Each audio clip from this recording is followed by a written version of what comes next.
So we're cruising down the trail here. Typically we'd have the blade drop down a little bit more. We want the snow to be curling, working the air out, taking the moguls out, making it nice and smooth as much as possible for the drag behind us to finish the rest of the moguls out and put out a nice smooth product. But up in this area here, we've got a lot of moguls, a lot of stumps, a lot of rocks sticking out, boulders. So you got to be kind of careful. Certain areas on the trail where you know this to be.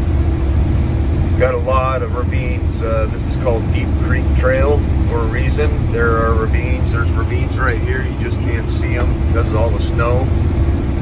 We got approximately 4.5 feet of snow here. We could sure use another 2 to 4 feet to bury all these alders and more ravines.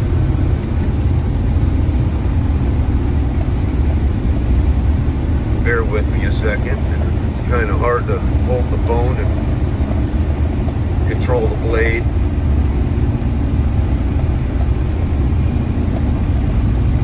Down here we got our instruments. We've got our RPM gauge. Kind of shows you in the green there, right where the needle is the optimum place to run the machine for fuel economy.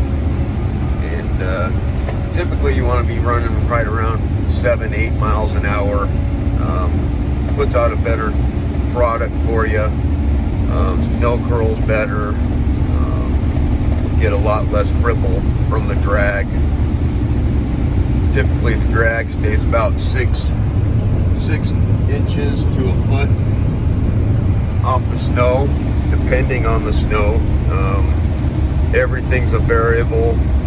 You've got your temperature, which, you know, we range anywhere from 30 below to 50 above.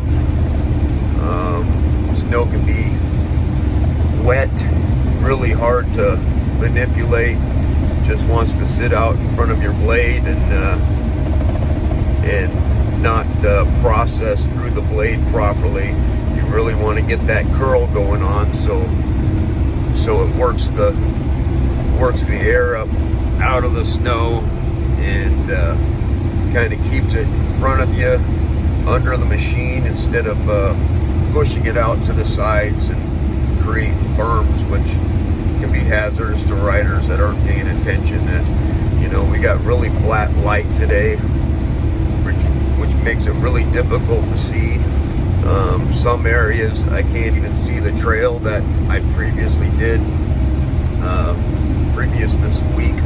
So it can be really difficult in these lighting conditions to see what you're actually, where your trail is and what your snow is doing, you know, in front of the blade and the product coming out behind the drag.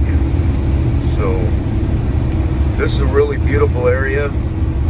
We get a lot of people coming through this area because it's kind of the gateway to all the incredible riding that we have up here in the mountains. This area here in Petersville, Alaska, we've got approximately 30 to 40 residents that live up in Petersville, Alaska. We've got a lot of riders that come up during the weekday, mostly the weekends. There's cabin owners. There's probably 200, 250 cabin owners.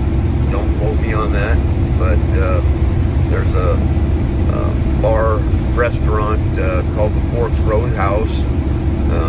It was originally built back in 1930, and it burnt down approximately 10 years ago. And some folks purchased it and rebuilt a whole new lodge there. Beautiful place, really great people, and it's family oriented, so you can take your kids and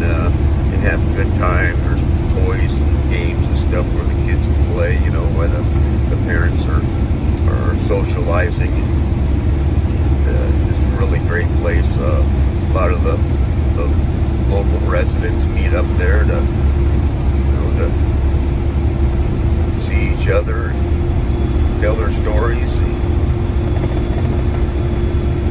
it's just a great place for families to get together. Like I said, there could be anywhere from 200 to 500 people up here on a weekend riding around. So the trails get beat up pretty fast. So the Petersville Community Nonprofit has the two Pisten Bully 400s, and they're the organization that basically keeps the trails maintained.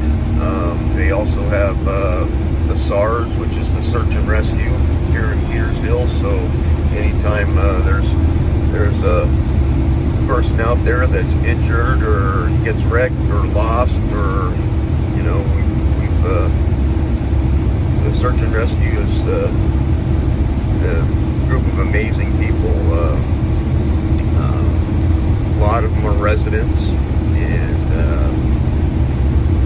anytime somebody's in need, they are there to help. So I'm going to get back to grooming here and let you guys ponder on what I had to say.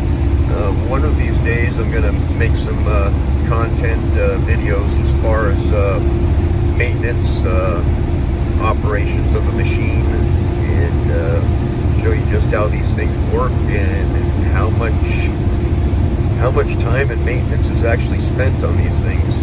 They burn a lot of fuel, and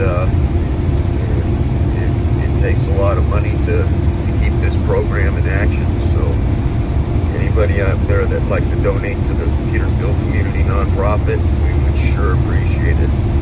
Thank you very much for listening. Y'all have a nice day.